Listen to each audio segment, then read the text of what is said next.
Hello మహారాణులు, ఎలా ఉన్నారండి? ఈరోజు ఆంధ్ర స్పెషల్ సున్నుండలు చేశాను. దీనికోసం ఒక గ్లాస్ మినపగుళ్ళు తీసుకొని వేయించుకోవాలి. అందులోనే ఒక చిన్న కప్తో బియ్యం కూడా వేయించుకోవాలి. ఈ బియ్యం వేసుకోవడం వల్ల సున్నుండలు నోటు కంటుకోకుండా ఉంటాయి.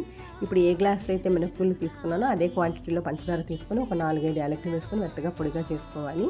అదే జార్లో వేయించిన మినపగుళ్ళను కూడా వేసుకొని గ్రైండ్ చేసుకోవాలి. ఇక్కడ మినపగుళ్ళను మరీ మెత్తగా కాకుండా కొంచెం గగరలాడేటట్టు గ్రైండ్ చేసుకుంటే మినప సున్నుండలు నోటు కంటుకోకుండా ఉంటాయి. ఇప్పుడు ఈ రెండింటిని బాగా కలుపుకోవాలండి.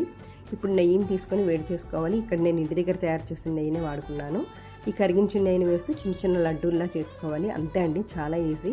ఈ సున్నుండలు చేసుకోవడం చాలా ఈజీ అండ్ తొందరగా కూడా అయిపోతుందండి. పిల్లలకి చాలా బలమైన ఆహారం. ఎప్పుడు జంక్ ఫుడ్డే కాకుండా అప్పుడప్పుడు ఇలాంటి ట్రెడిషనల్ స్వీట్స్ కూడా పెట్టడం వల్ల పిల్లలు ఆరోగ్యంగా ఉంటారు. సో మీరు కూడా పిల్లలకి అప్పుడప్పుడు ఇలా ఇస్తూ ఉండండి. Thank you for watching. Please like, share, subscribe to మహారాణులు.